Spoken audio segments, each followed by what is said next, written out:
We are back.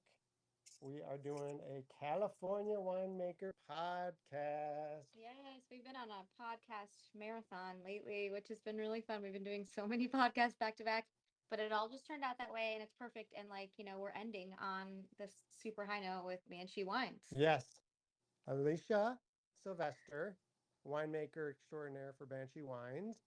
So good to have you on the podcast. Yeah, thank you. Thanks for having me. Thank you so much for inviting me. Of course, we had a few technical issues, but hopefully they're behind us now and everything is wine and drinking and learning about you and your incredible winemaking skills. Awesome. Yeah, let's dive into it. So, why don't you start out just telling us about yourself and how you got into wine and how you ended up at Banshee? All right. So I'm Alicia Sylvester. I'm native to California. I was born and raised in the Central Valley. Ceres is the actual town, but nobody really knows. It's very small. But Modesto, you might know, nobody really knows, but you know where Gallo is from? That's in Modesto. So in the Central Valley. And so I grew up on a small farm, and my family comes from farmers. We've got cattle from my mom's side of the family and wheat. And then we have almonds is what we call them in the Central Valley, but almonds is what consumers will call them. And also dairy. So lots of farming, lots of hard work in my family. And so when I grew up, I did lots of 4-H. I love dairy cows. So I showed little Jersey cows. And so I was very, very active on the farm. And going to school after I decided to go after I was going to go to college. And I was like, I really want to get off the farm. I very much in high school, I was like, I'm a little more rebellious, so like punk rock. And I was like, get me off of the farm. Gosh, like, it's flat in the Central Valley. It's hot and dry. And I was like, get me off the farm. I need to do something else.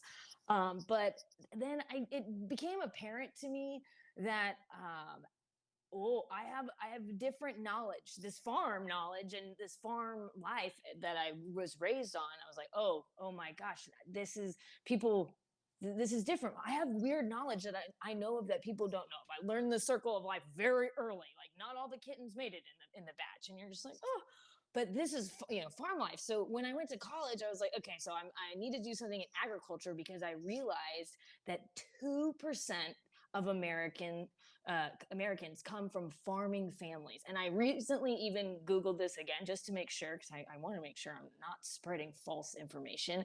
And so I Googled how many families come from farming families in the United States. It says less than 2%. Less than 2%. That's crazy. Less than 2%. So it was like, oh crap. So less than 2%, that's me. I'm the less than 2% then.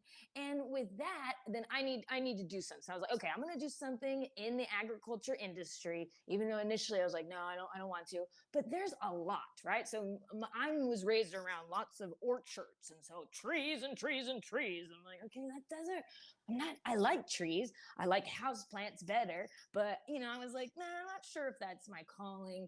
So when I started taking different classes, I'm like, okay, I like dairy. I definitely like dairy. That was great.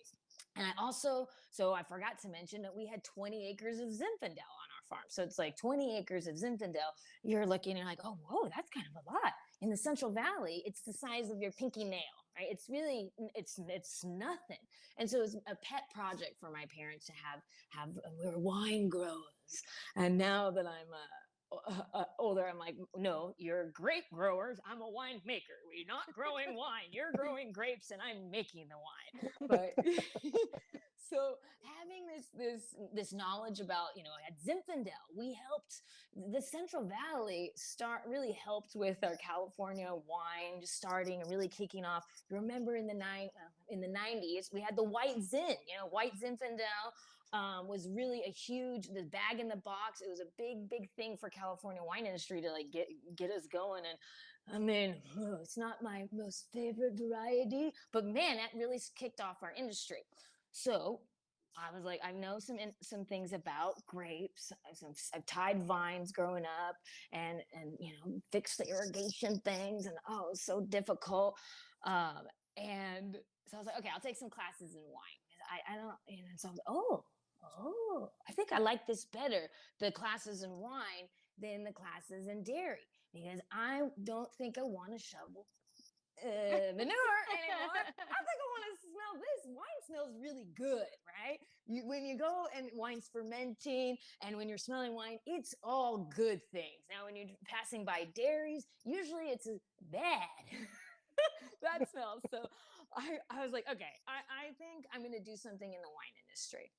And so from there, I just started taking different classes. So my studies are in ag business and a concentration in marketing, and then my minor is in wine and viticulture. So with that minor, I was like, okay, let's see what do I want to do. So my first summer, I did an internship in the vineyard. So grower relations. I was a sugar sampler.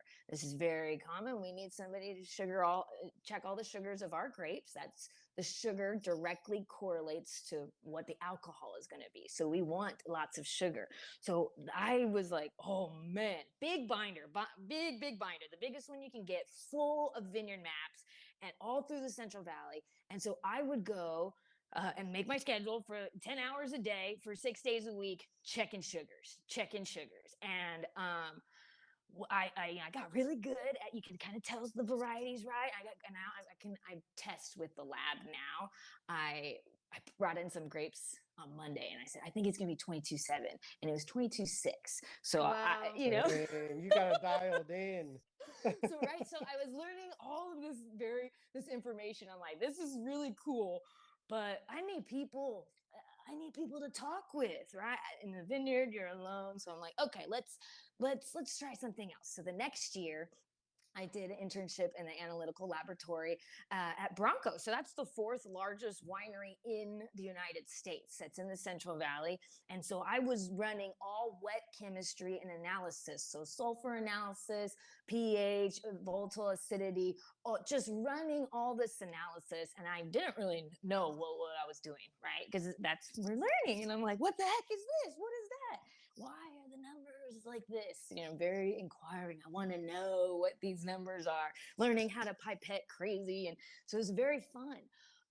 But also in the lab, you stay in the lab. I felt like I was in the box. I wanted to get out of the box. I wanted to do a few more things. So I was like, okay, this is great. I really like that. So then my next internship was a harvest enologist position that was in Napa at a nice medium-sized winery. And I was, after having the experience at the large winery, it's like, I think I need to get something a little smaller because I want to really see these grapes. And so that first harvest that I did, I knew it. That harvest in Napa was like, okay, 100%, I will be a winemaker. I couldn't. I was just like, my mind was blown. I didn't really like. It was everything that I wanted, right? So I get to do the vineyard, get to do the lab, get to do winemaking, get to be, picking out barrels, get to be helping in the cellar, get to be doing everything, get to be talking with the consumers, get to be helping pouring, doing everything, wearing many hats. Winemakers like hats. So I was like, yeah, hell yeah. We like control and we like hats. So I was like, oh yes, baby, I'm going to be, it seems like I should be a winemaker. This is just freaking awesome. And so, I was so nervous. I thought every intern, they will also must want to be a winemaker, because how could they not? And I was talking with a mentor and I was like, man, this is going to be some tough competition, because if we get like 7 interns at every winery every year and they're all going to be winemakers, man, we got way too many winemakers. It's going to be hard for me to find a job. And my mentor was like, oh, no, not hardly any of the interns are going to become winemakers. And I was like, what? Like, what is, I didn't understand. Because for me, it was very much, like, I knew it. It was my calling. I knew, oh, hell yeah, I want to be a winemaker. This is freaking awesome. And that was right after I graduated college. So right away. So after that was in 2011. And so from there, I did the harvest hopping, right? Northern, Southern hemisphere, Northern and Southern. So I was, so we started in Napa. Then I went to Australia. I worked at Molly Duker in South Australia. Then from Cool. right? I'm left-handed. So, hey. So from there, so after Australia, I went to Italy. I worked in Umbria at Castello de Montegiove. 80 people in the town. I think I saw 20. It's teeny, tiny, tiny. Lovely, lovely. Then from there, I skipped over to Denmark, was at a cherry wine facility at Frederiksdal Kustbaden for 2 months, helping with some cherry wine, 3-day fermentation. Love that. Then from there, I went to South Africa. I worked at Blauwklippen Vineyards. Can't spell it. Ballu. Yeah, so great. Love it. One of the oldest wineries in let's see, we're going to South Africa.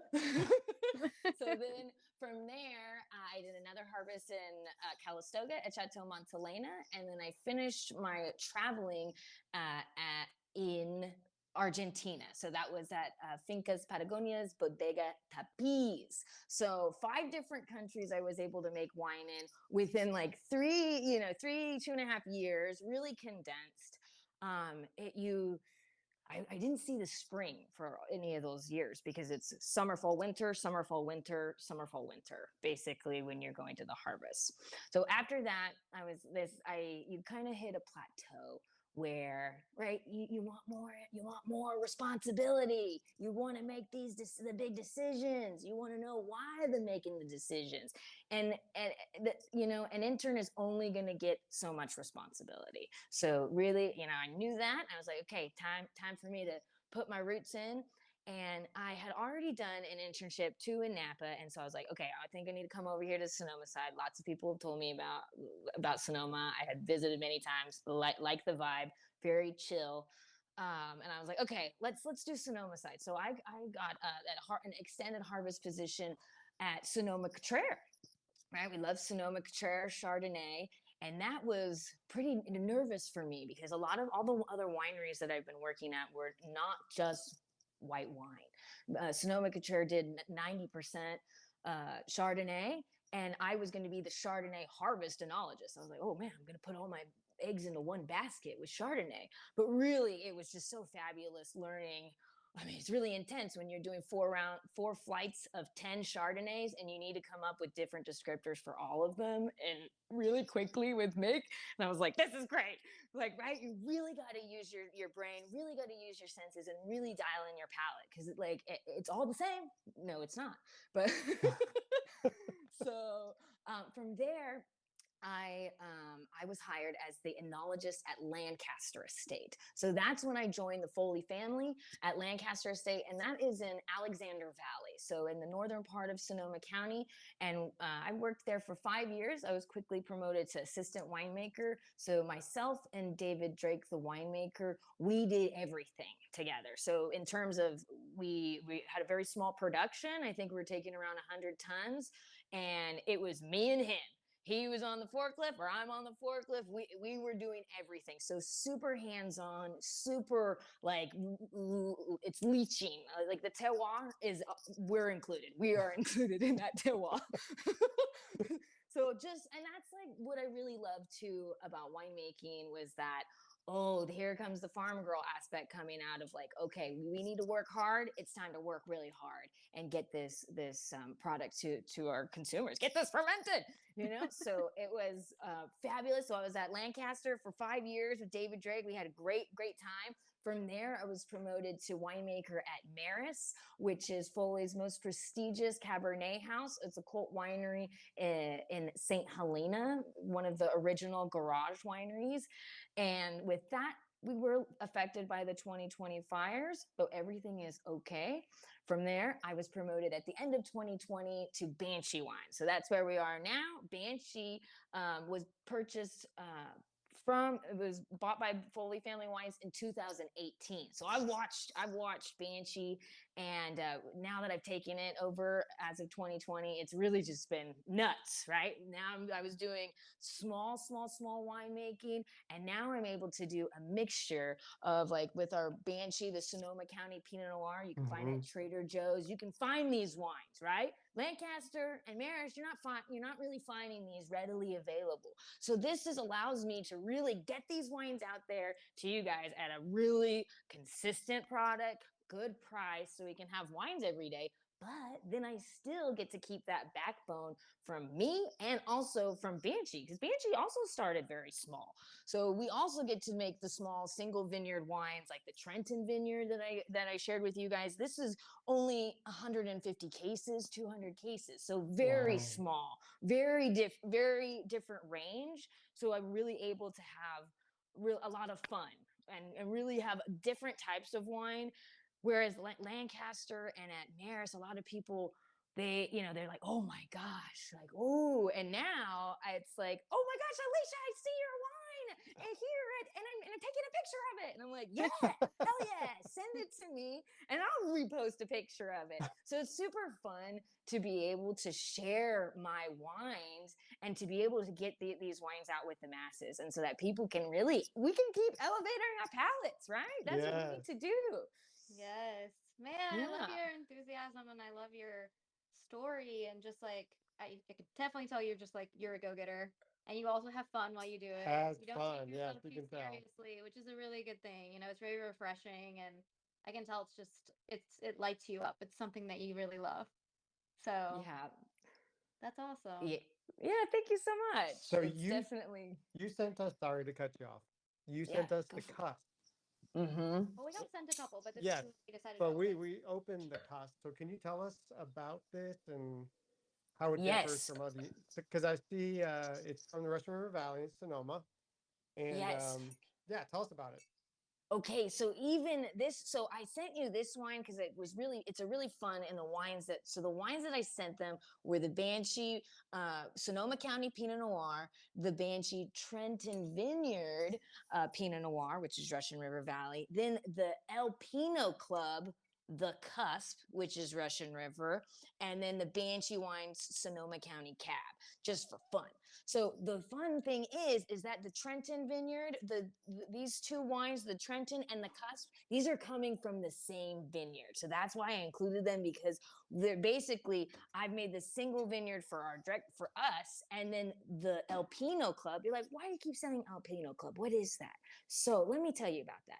El Pinot Club, when you go into our tasting room right off the plaza in Healdsburg, there's a big sign, and you can see on the top here, it says El Pinot Club. It's a big ass sign. People want to buy it. They want it. We got it at a flea market, a swap meet.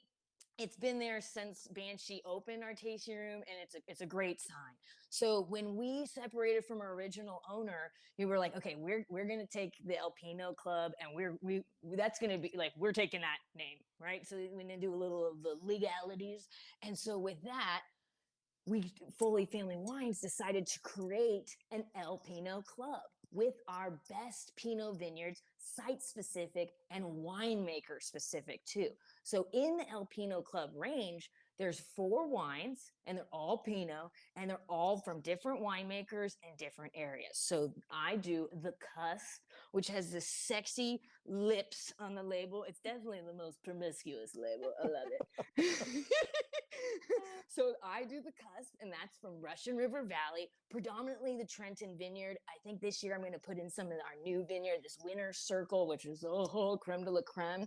So this is fabulous wine. So I make the one from Russian River. We have our winemaker from Ferrari Crano. We have High Haven, which is Anderson Valley. So that's up a little bit further north.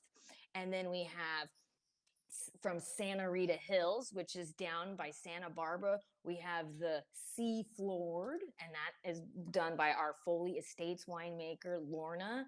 And then we also have one from Four Graces. It's called Funky Jory for the Jory Soils, and that's done by Tim Jones. So really cool, this club that we get to have all these different wines from our best wine, regions. Like these, it's such a fun idea, and all the labels are completely different. Like they look. The only thing is similar is this foil on the top that it says El Pinot Club, and then on the back it has the El Pinot Club. But other than that, the labels are super cool. Like the High Haven one is really pretty. You know, they used to grow a lot of weed in Mendocino, so then kind of spin off that with like trees and like a winking sun, and just really, really fun. Like the seafloor, it has like a old scuba tank helmet on the floor of the vineyard, and I actually did think it was seaweed, but if you look at it, it's vines, right? And so I was like, oh, of course. So really, really fun. So with this wine and the way that I've made this is that we want to have a lot of extraction going on here. So we're going to get nice, this is going to be a fuller bodied Pinot Noir that we're going to really, that I want to get some good extraction, but still respecting Pinot Noir, right? So we're not going to go to, it's not going to punch you in the face. It still has to be beautiful and pretty, because I think also Pinot Noirs from Russian River have a beautiful, pretty, and floral characteristic as well. So this comes from one vineyard in the Russian River Valley. The reason why they call it the cusp is because it's right on that cusp of the Russian River Valley. This vineyard is really fun because it has many different blocks, absurdly wacky names like Pasta Boys Hill, Old Barn, Lions Ridge. I was just over there today on the roller coaster block, and I'm like, oh yeah, I know why they called it this, because you know it's a hill like this, and getting my booty workout. So really fabulous because it has so much fun, different exposure blocks. So we're getting different ripening, and we have lots of different clones plugged in there. So this is a really fun wine that I get to make, and then get to make it different from the Trenton vineyard as well. Oh, it's so delicious. this one, yeah, so I have this was a wonderful, I would say, how much oak did I put on this one? So this one's got 33% new French oak on this for 17 months. Love it. It's so good. I love it. It's so good. Yeah. Like what you said, you get, the Pinot Noir, but it's got more going on. Yeah. I love that. Yeah. It's got a little body and structure to it. Yeah. I mean, it's definitely more like bolder than like, I like, Pinot Noir can be a very wide range. Like you can have it super light Pinot Noir, medium, heavy, really, really, really, really heavy. And I think this one sits at a really good spot. It's like, oh, it's definitely would pair excellent with food, but it would be so nice just like cozying up, have it, just a glass of it and just open it up. And I mean, even have like a little bit of chocolate or something with it, or I don't know. Yeah. I don't know. This is like, with fall coming too. It just seems perfect. It's like totally Pinot time. Yeah. I feel it because like that it's not quite, it's that fake fall, right, where it's coming, and then maybe we're gonna get a hot spike. But I'm feeling that, and I've definitely been drinking more Pinots because I'm a seasonal drinker. Everybody, you can drink wine whenever the heck you want. I don't, right? And I'm like, oh yeah, more Pinots, less Pinots. But this wine for sure. When I'm making wines, I really do. I don't like to tell people what you're tasting and what you're smelling, because everyone has really different tastes and different associations and memories too with smell. Like I know a few things and I'm like, if I pick that up, I hate it. And and no, sorry, but if I just have a bad association. So for me, I know, like, I really like to also be a texture and mouthfeel winemaker, right? Because we can feel this. And that's what I always say, when I'm describing wines, is like, I want you to be able to feel some weight of this wine. I call them flabby McFlabsters. I don't want a flabby McFlabster. If you have we'll just have a glass of water then. Yeah. I'm not going to waste those calories. Yeah, you're like, I want there to be a mouthfeel. Like, I want it to be like, yeah, I love that. That's like how you think. Yeah.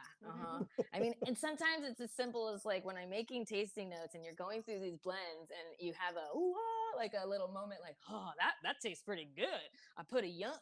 Oh, the descriptor was yum. That's it, and that's our job. And the wine is alive, right? This is a scientific product. This is an agriculture product. It's everything. And so it's very much, we have to be one with each other. Sometimes I'm like having a bad day or the wine's not tasting that well, and I'm like, you are great and you are going to be just fine. I have to give it some positive. Give a little pep talk. Yeah, exactly. I was like, we won't put in any bad juju in there. We're gonna give it positive reinforcement. That's awesome. So why don't you go through talk about some of the other wines then, how they differentiate from this one? Yeah. So I'm going to go and get right into the Trenton because I like to compare and contrast them because they're from the same vineyards. This Trenton, when I was putting it together, I really want this to be laid down for my wine club. So I want it's a little tighter. It's going to have that nice bright acid, but it's still it's like a little bit closed, which is fine. I want it to be that way. So then you can open it up in your glass. These wines are going at a little bit higher price. So that if the prices are a little higher, then I want that to be relayed in the style. And so this wine is just very beautiful. You're getting like that nice notes of cherry. Hey, that's Pinot Noir, right? And this has a teeny bit more oak. I put 36% New French oak, and I use different coopers. So usually what I'm doing when I'm making these blends, I have the blocks separated for what I know I want for which wine. And then I separate things further. Okay, these blocks can go together, this and that. And then I'll separate from the picking. We'll have different tanks and separate things out, different fermentation styles. I like to ferment the DTC wines a little bit warmer because you are going to get some of that mouthfeel there. But I do like to play around with it and change things, not keep everything super recipe because every year things change and the fruit's different. So from there, what's really fun with these wines is that they turn into a barrel select. At the end of the day, I have the lots from these vineyards and I go in and I select each barrel to go into the lot. So that's strenuous, but it's super fun and really of like, okay, this is the style of what we're going for, where the Trenton is going to be a lot more like delicate and lighter, but definitely still there. Right? Yeah. It's hard for me to like always talk about the wine and then I can't taste it yet because I can't shut up.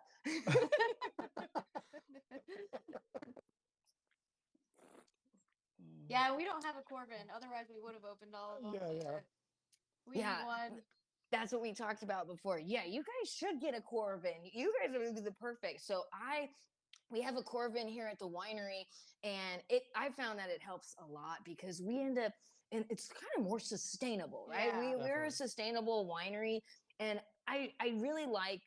I don't mind, like, people want wines to drink, right? We give them to the lab or whatever. So I have these 4 wines now that they each have just 1 glass down. And if I give it to, I'll give it, you can drink it with Pinot Corvin bottles. I can tell it's not going to last as long because it's more delicate. Yeah. But, I would drink it instead of like, you have to drink it in the next 2 days. You can drink it this month, right? And, or spread it out. I have some older ones. I'm like, oh, this one's been Corvid a little bit too long. But it really helps. So then if we give it to somebody in the lab or we give it to my neighbor, I'm like, hey, drink that, but you don't have to drink it right now. And I'm not forcing people to drink. And myself as well. I can't drink all these 4 bottles. It's Monday. What would you say is the big difference in like the terroir between like where the Russian River Valley, the Pinot Noir, and say like Washington? Okay, well, so I haven't been to Washington quite yet, so I really can't tell you the differences of the terroirs. Now, Washington, they're making more Cabernet. So in the Eastern Washington, it's going to be warmer. It's going to be more. I looked into. I was like, oh, they're making Cab in Washington. So in the Eastern Washington, now Oregon, that's where they're making tons of Pinots. That's like I feel like one of our lovely competitors of getting these Pinots up and going. And what I see is in differences, I mean, all AVAs are different and you can't really generalize one, what I say is not go for everything for the AVA, but what I've seen from some of the Oregon Pinot Noirs is that they definitely have more rustic notes, more leather, where in Sonoma County, you're going to have a little more fruit forward. You're going to have some very fruity and pretty in that Russian River area. And then we have a fun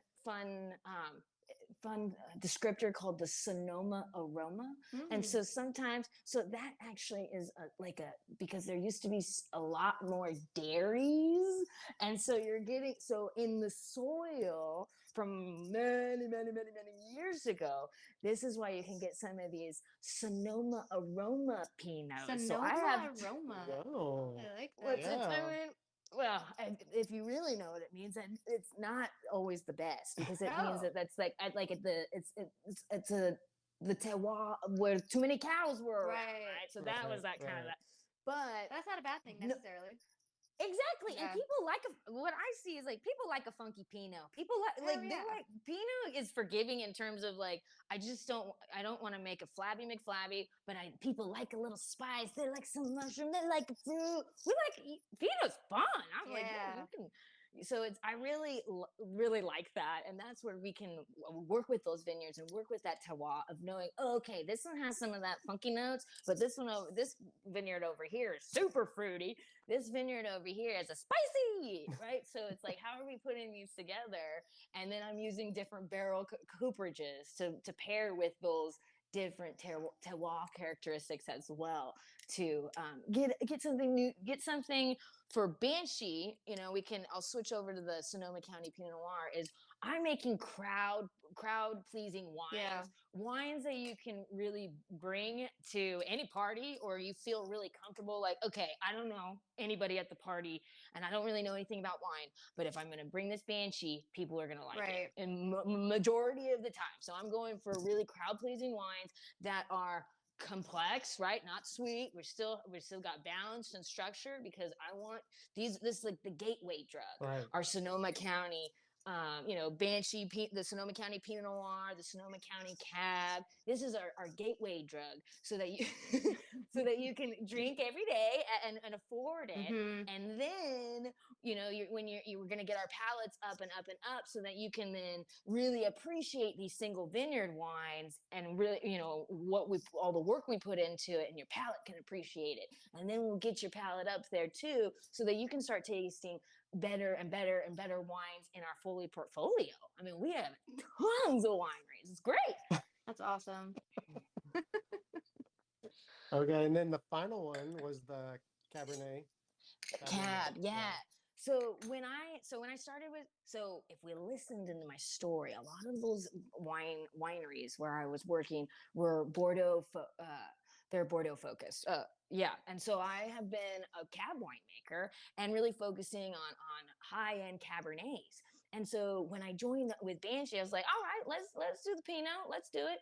And I noticed we had our Cabernet that we had like a Napa cab. We kind of did like a Paso cab. It was a program that was not focused, and it didn't seem sustainable either. Banshee is Sonoma County. That's our main focus is Sonoma County. So why would I do a Napa cab? I think we just had some extra fruit or something. So we really honed in. I said, let's do Sonoma County. And I know all these, I've worked with Foley Family Wines for 8 years. So I'm very friendly with the other winemakers. I'm like, hey, you got anything extra? You got some leftovers? So that's kind of how it started. Now this program has grown to where it's coming up to par with my Pinot. Yeah. So that's great. It's really great. So with the Cabernet, I mean, we're changing the ball game here. This is I want you to feel it all over your palate, all over it, and I want you to feel it after you're drinking it, right?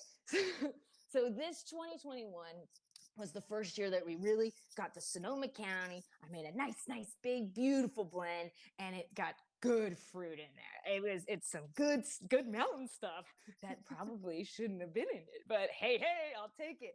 So with that, we want to have the nice, but I need to make it approachable. So I have to make sure we're not extracting too much, because some people don't want, right? We need to find that nice balance so that we're not punch you in the face, and that these are also drink now wines, right? This is a drink now.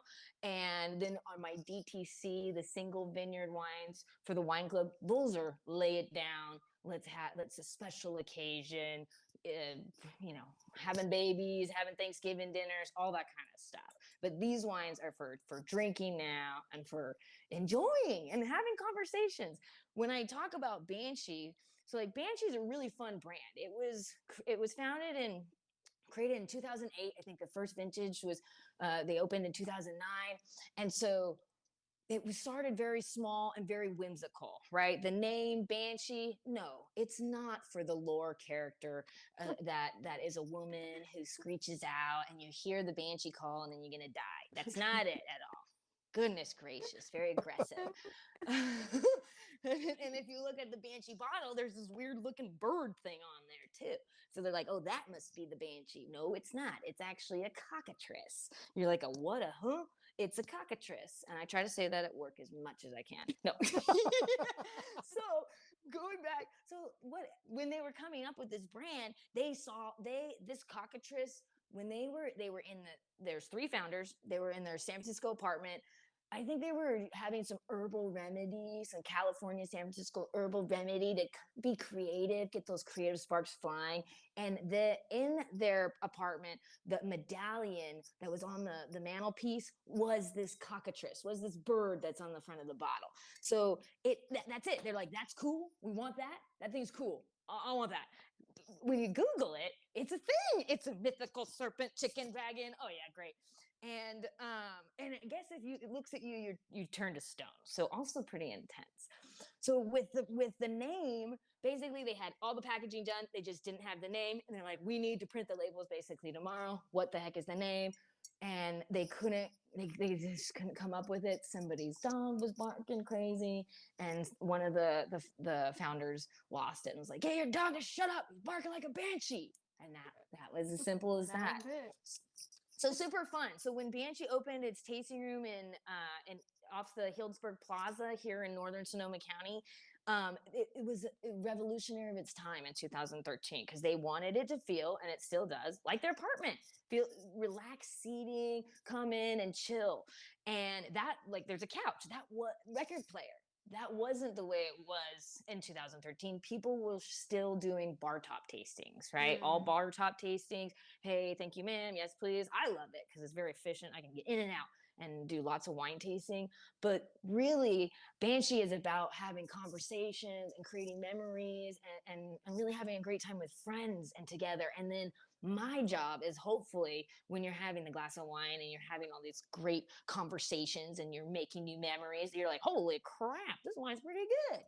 Then we shift into the wine. But that's Banshee. So we're fun, we're whimsical, we're kind of a new brand. So we get to be, we don't have to follow the rules or be as strict all the time. And that's my job, is really everyone needs to have a great time. And I'm hoping that I can just help your palate elevate as well. Yeah, I mean, I think it's a really memorable brand. I mean, not only is the wine really, really good, but I do think the name stands out, you know, and the packaging and the labels, all of that. Like, you can tell all that kind of goes into play. But I love it. I think it's great wine, and I totally agree with what you're saying too. I think that's like, you want to guarantee when you're going somewhere, like if you're going to bring a bottle of wine, like you can bring this and feel confident that people are going to like it. 100%, 100%.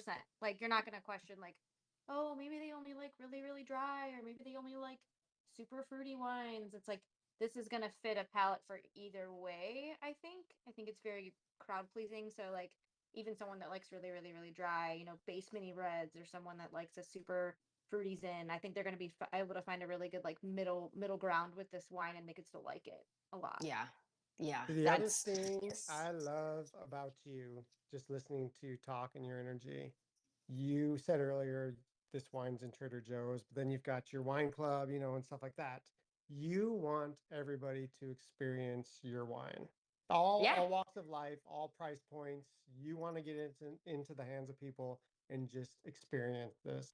And I feel like so many other people this is what we do. It's this expensive, and only this kind of group of people can partake in this and enjoy this. You know what I mean? But you are like, no, hell no. I want everybody to like try this, taste it, experience this. So I think that's just so Yeah, cool. I want everyone to enjoy this and learn about wine and like wine as much as I do, and have a passion for it. And yeah, because we've been doing this for a while now, and we love the more people that we meet that are not pretentious about wine, and that they think that it can be for everybody, and that there's not this like rule set on it, and you don't have to know everything, and it doesn't have to be only meant for like super sexy people. Like, it can be for every person out there. And that's what we love about wine, is we think it's like all inclusive to everybody. So Totally. What's your favorite uh, wine varietal to make? Can you kind of pinpoint one that you really, really enjoy, whether it's so delicate and difficult that you like the challenge, or it's like, is there one that kind of sticks out to you that you really enjoy making? I make cabs, Bordeaux. I really like Yeah. making cabs, but I really like to make wine. And Yeah. I think the difference, what I like to say is you kind of, I for me, Bordeaux varieties, they like a little bit of a tough love, like a Mhm. little bit of like a spanking. They like Yeah. it, right? So I give it the slap the tank, yeah, you know, like, and then with like Pinot Noir and Burgundian varieties, they need the positive affirmations and like hugs and kisses, and I'm like out in the vineyards like, you guys got this, let's ripen, let's go. Like, where like Cabernet can kind of take it, like it's Yeah. more like the Scorpio in me, and the Pinot's more like a Gemini. But so that's how I kind of say, like, I really, it's about making that bond. I think for me a lot too of what's my favorite variety, what's my favorite, it's the favorite like vineyard, it's the site, it's where you are and you're like, I love it here. Yeah. Right? It's yeah, especially the vineyards we have out in Anderson Valley. They're just, man, you see the sunrise and that morning light coming over, and it just makes you want to cry. It is. Yeah. It's gorgeous. So we're just so lucky. Do you feel like your parents are pretty proud of you? Did they like not expect this whole thing to happen for you to end up essentially being in farming again?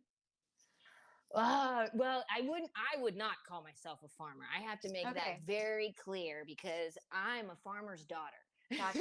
Okay. And, Yes. and it's a big difference because there are some people who say they're farmers. No, my dad's a farmer and my brother's a farmer, and I'm a farmer's daughter, and I'm You're a winemaker. And Yeah. so I have to know my place, and I tell people it's great because having this agriculture background, and when I'm in vineyards with growers, you know, I come from a grower's family. That's what I say. I'm not a grower.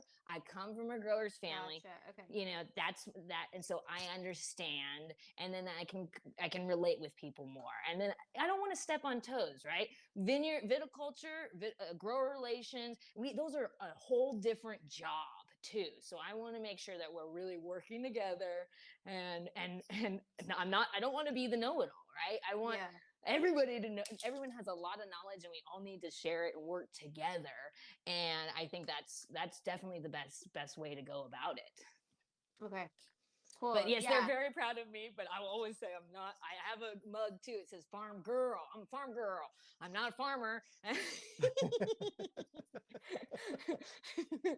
Well, I love that. That's great. And I'm sure they are extremely proud of you because you have a lot to be proud of. So thank you. that's awesome. Okay, one last question before we wrap this up. You mentioned punk rock. What were some of the punk rock bands that you enjoyed? So it was like a lot of like emo, screamo from the 2000s, Give it right? to me. So Who'd like you Taking enjoy? Back Sunday, My Census favorite band. Fail. My favorite band. Taking Back. That's who I mow the lawn to every week. Every week. Oh my gosh. Taking Yeah. Back Sunday. I went to, when was their concert? I wear one of their concert shirts to bed, you know, or whatever. Like Blink 182. Yeah. Yeah. Yeah. All So the ones. Brand still- new. Do you still consider yourself a punk rock girl? Yeah. I listen to a lot of different music, so I can get super whiny and grungy, or like I like a lot of like screaming, but like that's only most people don't like it, so I'm like, okay. But then you see me the other way, and I have like the EDM stations, like house heavy, like, so I like a lot of different music. That's awesome. But I think so. The albums that I bought with, because I got a record player, I got my parents' albums, but I bought 4 when I was in LA on Hollywood Boulevard. System of a Down, brand new. Taking Back Sunday, the greatest hits. They didn't have their and then ZZ Top. Those are the albums I got. Pretty diverse. That's a pretty diverse group. Yeah. So that, and I think next is going to be Rufus the Soul, right? So well, I mean, if we ever come your way, we'd love to just maybe interview you in person sometime. Yes. Yeah, please let me know yeah, let me know whenever you're coming to California in Sonoma County or anywhere. Foley Family Wines, we've got wineries all throughout California. We've got one in Washington and in Oregon. So we got wines for you guys to taste. Yeah, and earlier I meant Oregon. I'm just like he's literally got me on. This is the 4th podcast in 2 days. Yeah, I saw you guys are doing a lot of stuff. Yeah, we're doing a lot. So my mind. I gotta keep her on task. You know what I mean? We're talking about so much stuff, and it went all the way from like we were talking to wineries in Georgia. Yes, the state of Georgia. There's a lot of wineries there. A lot of people don't know about it. They're doing a lot of cool stuff. And then we went all the way to this morning. Then a man, a vineyard in this man makes prosecco that has been around for like forever. So we had him this morning. Then we went to a tasting with him, and then it was like. So it's like now we're in California. We're doing the world tour. So it's just like everything. Yeah. So many different places. But we just really appreciate you doing this with us today, and it's been so fun to talk to. And yeah, we'd love to meet you in real time sometime. Yep. Yeah, it's my pleasure. I had a great time talking with you guys. Yes. Well, Tell everybody where we can find Banshee Wines on social media. Yes. Okay, so we got banshewines.com for our regular website, and then I think we're just Banshee Wines at Instagram. Yep, I'm looking at it. Banshee Wines. Banshee Wines. Yeah, and then you can banshewines.com will take you to the website, and you guys can figure everything out, buy lots of wines, and then when you go to buy, it will then take you to the deep site, and it'll show you all the wines in the Foley family if you want to dig around and get some good goodies. And then you can get this in Nashville, right? Do you know? I think okay, let's see. I think so. I mean, I'm sure but on the yeah. website there's a locator on like all the places I would think where you could find it, Yeah. but I'm not sure. Okay. I just try to make it. Well, I feel like I've seen it before. We're gonna find out and post the hell out of that. Yes, share it with me so I can tell people. We'll figure it out. You're like, I just make this stuff. I haven't been yet to That's Nashville, another so I'll have to department. try. Yeah, we'll figure it out because we love it. But either way, I'm sure people could get it and get it sent to them. I'm sure you guys have a wine club and Definitely. stuff like that too. Oh, So, heck yeah. yeah. All that info is Yeah. online. And then, check it out at your local stores. And if you find it, tag me and I'll repost it. Yes.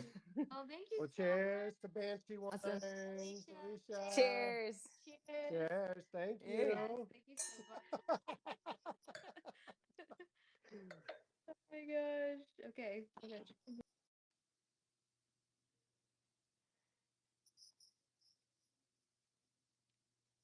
Okay, so did I just hang up? Bye.